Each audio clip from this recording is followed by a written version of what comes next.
ఏముందిరా, స్పెషాలిటీస్ గురించి డిస్కషన్. అంటే వాళ్ళని రేపు ఏదైనా స్పెషల్స్ వండుకు రామన్నావా? మనం లంచ్ బాక్స్ తెచ్చుకోవాల్సిన అవసరం లేదా? వెజ్జా నాన్ వెజ్జా? రే తిండి పోతూ, నేను చెప్తుంది కంచంలోని స్పెషాలిటీస్ గురించి కాదురా, మనుషుల్లో ఉన్న స్పెషాలిటీస్ గురించి. అవునా, అయితే మంచి టాపిక్లే.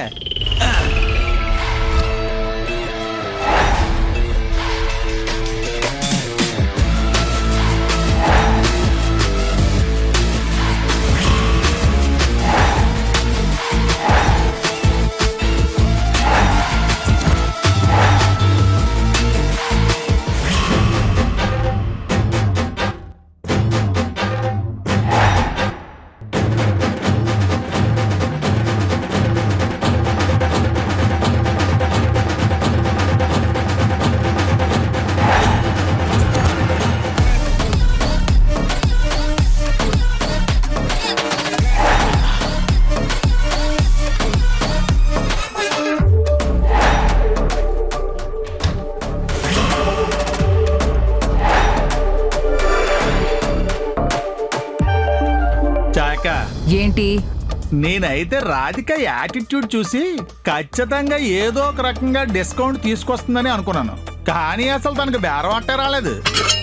రేపు పెళ్ళయ్యాక భర్తను కన్విన్స్ చేయడం మాట అలా ఉంచు, కనీసం కూరగాయలైనా బేరం ఆడి కొనుక్కోవాలి కదా. రే నోరు మూస్తావా లేదా? అది కదక్క, మార్కెట్ లో కూరగాయల రేట్లు ఎలా ఉన్నాయో తెలుసా? అసలు రా తల్లి, నేనే పిలిచాను, కూర్చో. ఏందత్తమ్మా పిలిచినావు? ఏదైనా కొత్త టాస్కా? నిన్ను చూస్తుంటే చాలా సంతోషంగా ఉందమ్మా. నీకు రాని పని వచ్చు అని చెప్పడం కంటే రాదు అని చెప్పి సమస్యకు దూరం అవ్వడం మంచిది.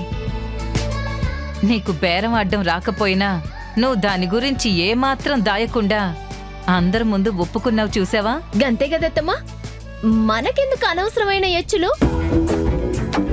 నాకు తెలిస్తే వచ్చు అని ముంగటికొస్తా, రాకపోతే రాదని బరాబర్ చెప్పేస్తా.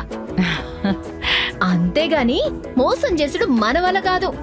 ఎందుకత్తమ్మా మనకిదంతా? అది చాలా మంచి పద్ధతమ్మా. అమ్మాయిలకి నిజాయితీ ఉంటే భర్త మనసు సగం అక్కడే గెలుచుకోవచ్చు, తెలుసా? ఈ నిజాయితీని మాత్రం వదలొద్దు. మీరిట్లా ఒగుడుతుంటే నాకైతే మస్తు ఖుషిగుందత్తమ్మా. మా అమ్మ నాయన కూడా నన్ను ఎప్పటికిట్లా మెచ్చుకోలే. పెళ్ళైనాక అత్తమ్మ మెచ్చుకుంటే గింత మంచిగుంటదా అన్నట్టుంది. రేపు పెళ్ళైనాక గా అత్తారింట్లో మెచ్చుకుంటారో లేదో తెలియదు గాని ఈ అత్తారింట్లో మీరు మెచ్చుకున్నాడు మాత్రం మస్తు మస్తు ఖుషిగుంది. సరేనమ్మా, జాగ్రత్తగా వెళ్ళిరా. గట్లనే అత్తమ్మా, పోయేస్తా పోయేస్తా.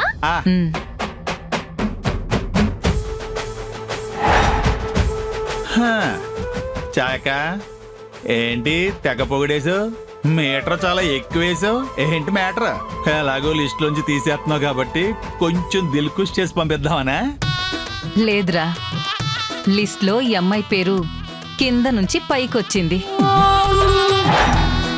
పోటీలో ఈ అమ్మాయి ముందుంది. అవునా?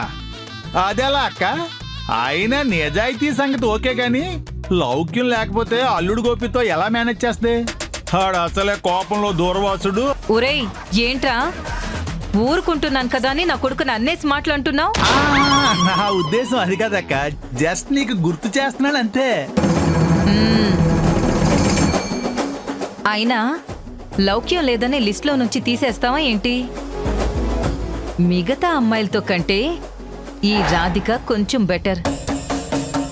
రేపటి నుంచి ఇంకొన్ని పరీక్షలున్నాయి కదా, వాటిల్లో కూడా ఈ అమ్మాయి నెగ్గుకొచ్చిందనుకో గోపికి సెట్ అయిపోతుంది. ఈ అమ్మాయి కాకపోతే ఇంకో ముగ్గురు ఉండనే ఉన్నారు కదరా, చూద్దాం. దీన్ని బట్టి నాకు విషయం అర్థమైందక్క. ఏంటో? నీకు నచ్చిన అమ్మాయి అయితే ఎలాగైనా పొగుడుతావని. ఏడ్చావులే, నోరు మూసుకో.